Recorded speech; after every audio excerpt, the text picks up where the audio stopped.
Children's Church this morning. Have a wonderful time downstairs this morning.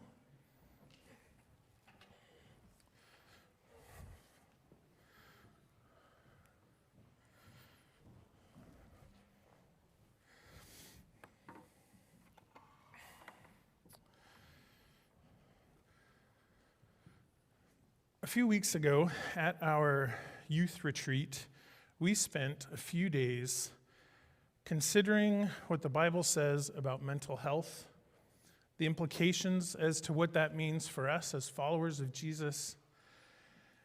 And we did lots of things to practice what it meant to be healthy mentally and emotionally, and things hopefully that we can continue to use in our life. And when I found out I had the opportunity to preach this morning, I wanted to share some of those thoughts with you and maybe go a little bit deeper in the idea of how much Jesus really cares about our mental health. Before we get to that, I would like to take just a couple minutes and look at some statistics to kind of give us an idea of why this may be more important than we think it is. 1 in 5 U.S. adults experience mental illness each year. 1 in 20 U.S. adults experience serious mental illness each year. 1 in 6 U.S. youth aged 6 to 17 experience a mental health disorder each year.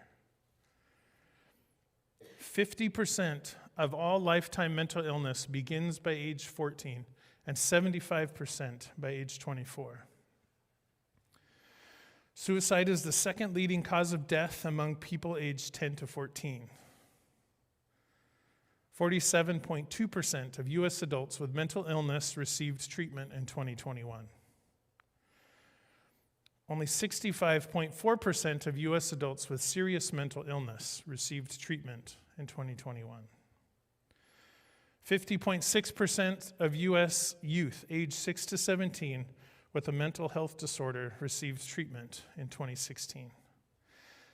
The average delay between the onset of mental illness symptoms and treatment is 11 years. People with depression have a 40% higher risk of developing cardiovascular and metabolic diseases than the general population. People with serious mental illness are nearly twice as likely to develop these conditions. 33.5% of U.S. adults with mental illness also experience a substance use disorder in 2021. That's 19.4 million people. The rate of unemployment is higher among U.S. adults who have mental illness compared to those who do not. High school students with significant symptoms of depression are more than twice as likely to drop out compared to their peers. Students aged 6 to 17 with mental, emotional, or behavioral concerns are 3 times more likely to repeat a grade. And 19.7% of U.S. veterans experience a mental illness in 2020. It's 3.9 million people. Now, what do we do with these numbers? They can be overwhelming when taken as a whole like that. And we can be quick, at least I can be quick, to be someone who wants to dig into why they're there, who wants to start theorizing as to why these numbers are the way that they are. And in some sense, a desire to blame someone. To say things like, if people would have chosen this differently, or if people would have chosen that differently. But after considering all this, I really think what we need to do is leave that to the medical professionals. And we need to listen to how Jesus presents these issues in people's lives. We don't necessarily need to understand why people are suffering, but Jesus calls us to see them and to know that they need care, and we need to empathize. These are real issues, and they always have been, and Jesus speaks to this a lot. The main text that we're going to talk most about today is from Matthew chapter 11, verses 28 through 30. These may be familiar verses to you, but I want to challenge you this morning to consider these in this framework of all of our individual and our collective mental health. This is the words of Jesus. Come to me, all you who are weary and burdened, and I will give you rest. Take my yoke upon you and learn from me, for I am gentle and humble in heart, and you will find rest for your souls. For my yoke is easy and my burden is light. Now, first, before we get too far into this, I just want to talk about that word yoke. This was something we definitely needed to talk about when we were on youth retreat, because this is not that gooey part of an egg that you should not leave gooey. It definitely should be cooked enough where it's not gooey. I know I might be in the minority of that. Teresa, do we have that picture of that? So the yoke is that wooden piece that is binding the two animals together so that their power is combined. It takes the power of these animals and it makes them in the same direction, whether they're pulling a wagon, whether they're plowing the fields, whether they're using their power to pull structures down. I mean, the power of the animal in the day in which Jesus is preaching was massive. And that idea of the yoke was what allowed those animals to work together. And what Jesus is saying in this picture, in this analogy that he's using as a yoke and to us, is he's desiring to be beside us and linked together in a way in which our power and our effort are going in the same direction.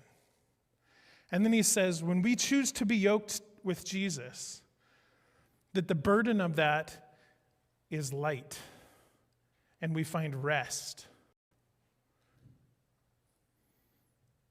It's such an important way to see how Jesus desires a relationship for us, to be yoked to him. It's his yoke that we are being joined to. Sometimes this is read as us yoking to each other. And this verse is used sometimes when talking about marriage, and I don't think that's a fair purpose for this. There's really no clue that that's what Jesus is talking about here. But he's asking us to be yoked with him.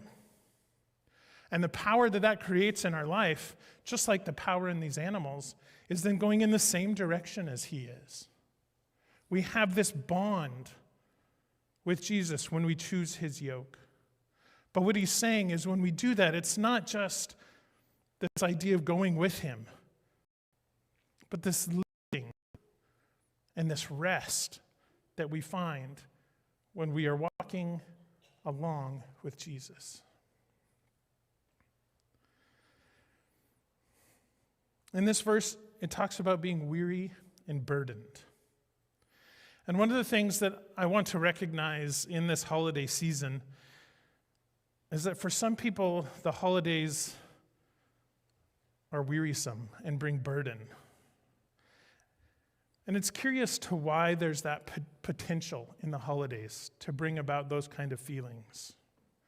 Sometimes it may be just the busyness or the pressure to put on a good show or the way in which we miss people who will be absent from our holiday gatherings. For some, it's that the kids are home all day. For some, it's the weather. But there's an importance in this idea in this time that we are in the holiday season, where this burden can be overwhelming. My friend Roger, who's a pastor in the Nazarene church, put it this way. Our lives are most always a mixture of joy and pain, gains and losses.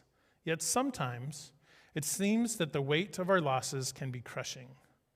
And sometimes the prevailing spirit of the joy and happiness of those around us, especially at this time of year, can only accentuate our losses and cause us deep pain.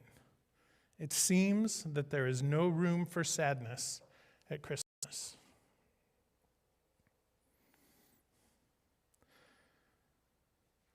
So as we recognize that, maybe we've experienced that, maybe we are feeling that today, or have a close memory of how that felt this week.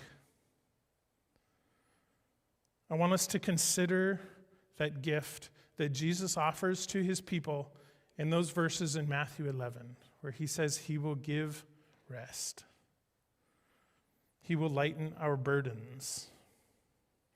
This is Jesus recognizing that there's going to be mental and emotional anguish in our lives. He knows and wants us to see that he sees the needs that we have when it comes to our health. And he gives us the simple directive to come to him and receive. In many places, as we read about Jesus, we see him healing. And he very much can heal. But I think the point that he's making here is that regardless of all of that, in all situations, he is offering his presence, which brings peace and rest and the lightening of our burdens. Now, today's not the first Sunday of Advent. That's next week. But as I think forward to Advent, the first thing that always comes to mind is that we get this phrase of Emmanuel that we talk about in Advent and at Christmas time as a name for Jesus, which means that God is with us. That God is not distant, but that God is with us. This idea of being yoked to him speaks to that. He desires to be with us. It is Jesus' purpose to fulfill, as he is called Emmanuel, to be God with us, to offer his closeness and what that means in our lives. We are to come to him in difficult times. We can come to him to celebrate. We can come to him whenever. He's offering us this relationship that says we are not alone. I think another important aspect of what we see in Jesus' life when it comes to mental health is that Jesus is very open and vulnerable with his emotions. There's a couple stories from the book of Luke that I would like to talk about today. In Luke 22, Jesus is preparing for the cross. He knows what is coming. He knows he is about to be arrested and tortured and murdered. And as it would with any of us, this is causing Jesus great anxiety. And you may remember the story where he has some disciples with him and he's trying to get them to care and to stay awake and to pray with him. And what we read in that story is that anxiety brings Jesus to the point where he is sweating drops of blood. That is a very curious phrase to read and think about. I did a little research on that, and it is actually a medical reality. It happens to people. It's called hematohidrosis, and I learned lots of information about that. If you are curious about that, you can look it up, or I can share what I learned. But that's not the point in this today. The point is that Jesus experienced this. He experienced this tension in his life that caused him anxiety to the point of sweating drops of blood. And he was begging his followers to stay with him, to not fall asleep, to observe the anguish that he was dealing with. He just desired someone to be with him and to care. And it's not that they didn't, but they missed Jesus' point in all of that. Even after hearing all of these teachings of how Jesus would be with them, In Luke 19, just a few chapters earlier, we find another time where Jesus is very open and vulnerable with his emotions. This is the beginning of another familiar story of Jesus. This is right before the triumphal entry, as he's walking towards Jerusalem to come down into the city. And the people are about to lay the palm branches down like we celebrate on Palm Sunday and chant glory to God in the highest. But as Jesus is approaching the city, Jerusalem is down in a valley, and from any direction that you come, you're coming from above and coming down into Jerusalem. And as Jesus is approaching, he looks down into Jerusalem and says this in Luke 19. How I wish today that you of all people would understand the way to peace. And as he's doing that, he's weeping. The beginning of that verse says, as he came closer to Jerusalem and saw the city ahead, he began to weep. Now, placed in that story, we know that there's lots of people around. This was not a moment where Jesus is by himself as he did many times. Jesus is in the midst of all of these people and begins weeping because he looks down into the holy city and he sees the absence of peace, and he knows that he can help with that if people would listen. Have you ever been challenged because people you care about are making the wrong decisions? It's miserable. Have you felt rejected by the people who should love you? Jesus has too. Jesus wept and he was sad because of that.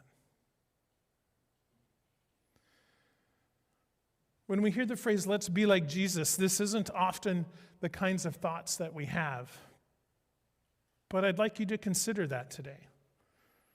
If we are to be like Jesus, why can't we be like Jesus in moments like this, where he's among people who care for him, who follow him, who look up to him, and he's able to say how sad he is, how stressed he is, how much anxiety he's feeling. He's aware of his emotions, and he's willing to be real and share them, and so should we. He makes the point in both of these scenarios that we need each other. In every piece of research that I found, when it comes to like the first reaction to mental health issues, is to find people who care and empathize and listen. This is not to say in any way that professional help is not important or necessary. It most definitely is. But nobody should do that alone. Jesus is saying in all of these scenarios to take me with you, to lean on him and to let him lift your burden. He's not saying he's going to make everything better. He's not saying in any way that we aren't going to come across issues, that we're not going to experience times of stress and anxiety.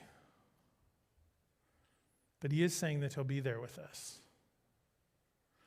Are we willing to be that to other people?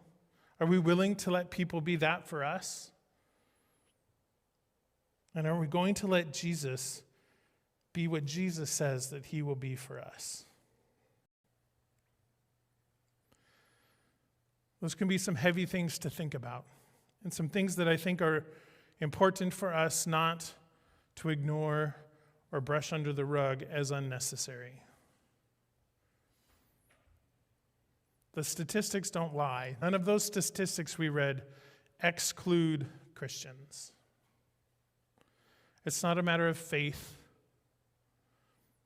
It's a matter that we're all living a life in this world.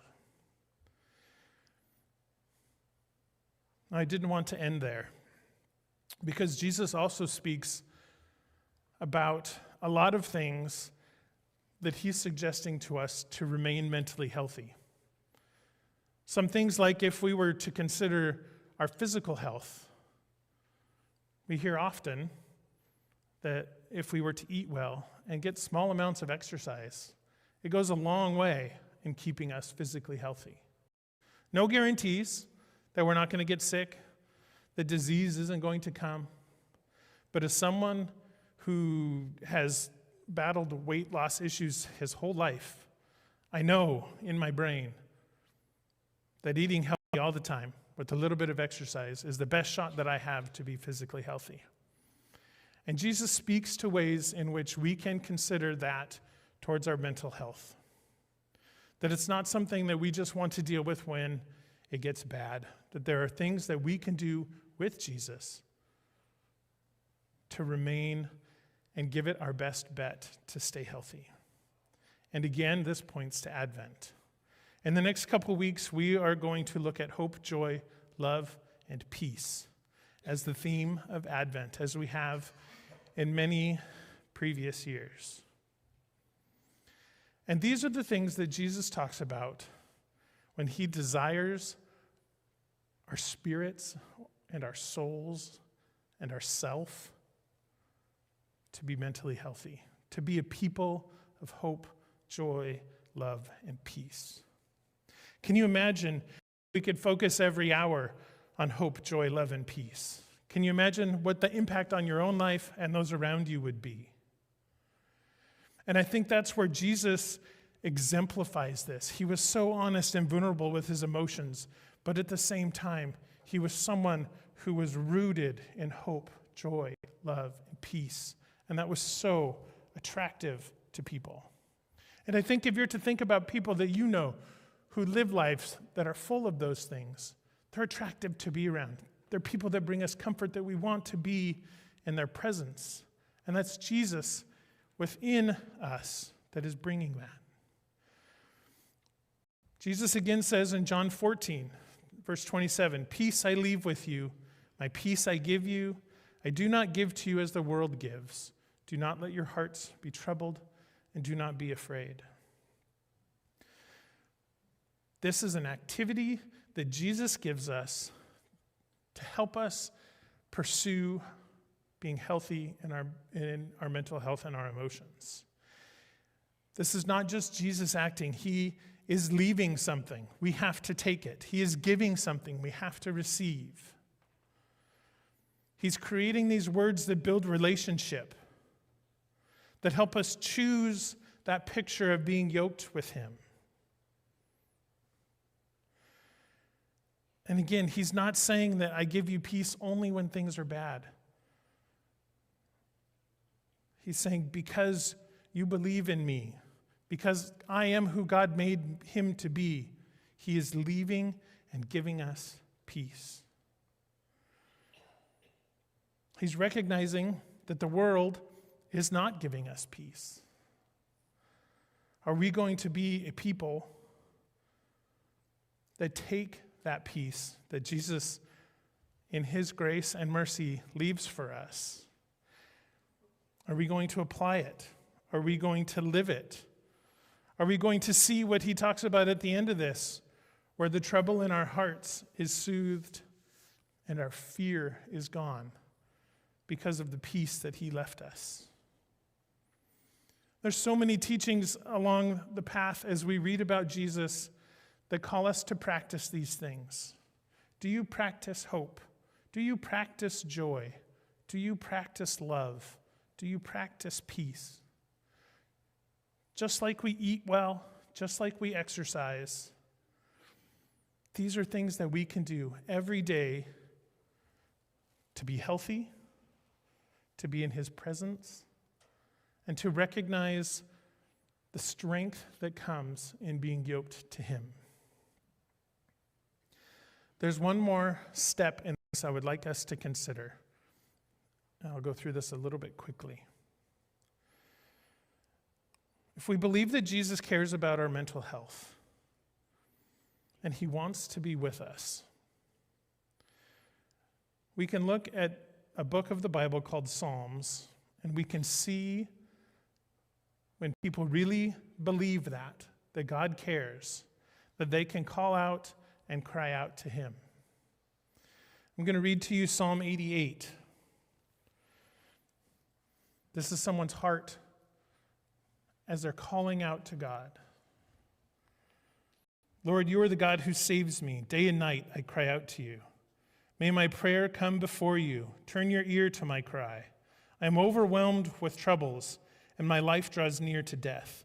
I'm counted among those who go down to the pit. I am like one without strength. I am set apart for the dead, like the slain who lie in the grave, whom you remember no more, who are cut off from your care. You have put me in the lowest pit, in the darkest depths. Your wrath lies heavily on me. You have overwhelmed me with your waves. You have taken me, my closest friends, and have made me repulsive to them. I am confined and cannot escape.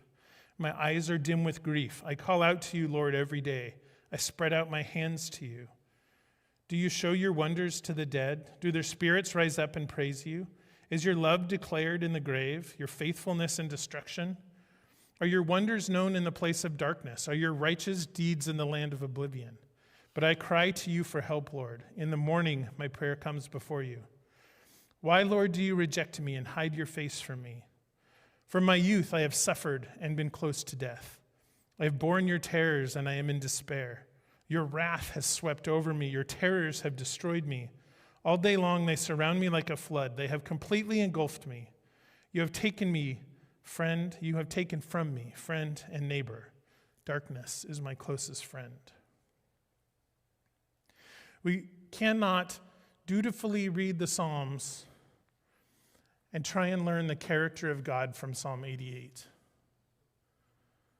We can read the Psalms in a way that says, this person knows God so intimately that he cries out to God with very strong words in very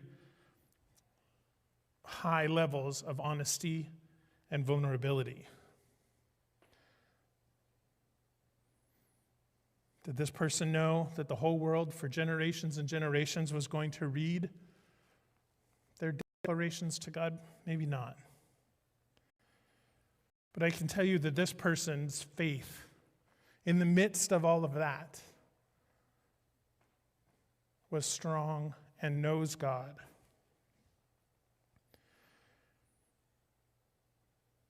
Have you ever thought about writing a psalm? Have you ever thought about using words, pen and paper, or a keyboard to cry out to God, to hear the depths of what you're feeling? As I put all of these thoughts together and I read all of these things and quotes of Jesus, I know that that's what he desires to hear from us. I think writing in this way is something that could be very healing. And I think as we studied the Psalms, we found many of them that were also full of joy, where people found themselves in a season of life where they just needed to express the joy and thankfulness they found in life. And right next to them, we find Psalm 88.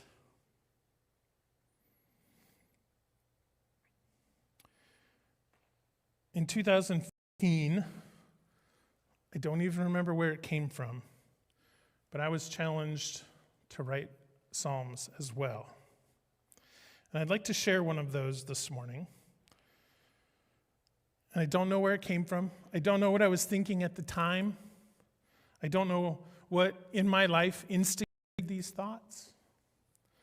And as I went back and I read through these, I thought, why did I stop doing this? It was such a great way to pray differently and honestly. So I wrote this in 2015. My heart is troubled by the influence of people who don't know you. Children being violent in response to angry parents. The aches in my heart are for these children. Please, Lord, place loving, caring, godly people in their lives? How do we stop the spread of violence? How do we prepare the way? I feel inadequate to do this in real-life settings. Give me your heart to bring you to a violent world. Let hope return. And again, I went and I looked, like I Googled around at school shootings in 2015, and there was nothing there that rang a bell. I don't know what that was in response to. But I know all this time later that I needed to express that. And I think it was healthy and helpful. So with all of that being said, can we be followers who, I don't know why that font changed so small there. Can we be followers who are honest and vulnerable with our emotions? Can we see people who are suffering and to be with them and listen and comfort them rather than try and solve the problems and figure out why? Can we be people who reach out to Jesus with honest efforts to maintain our mental health, to take on his yoke, and to be a people of hope, joy, peace, and love? Will you pray with me? Jesus, we are thankful that you hear us, that you see us, that you know our needs, and that you speak so clearly to the love that you have for us. Give us the strength and courage to follow you in these ways, to be people who desire to be healthy, to be full of hope and joy and peace and love, and to know that in times where we are feeling anything opposite of that, if we are feeling alone or abandoned or discouraged or frustrated or angry, that you desire to be right with us in those moments as well. Thank you for loving us. In Jesus' name, amen.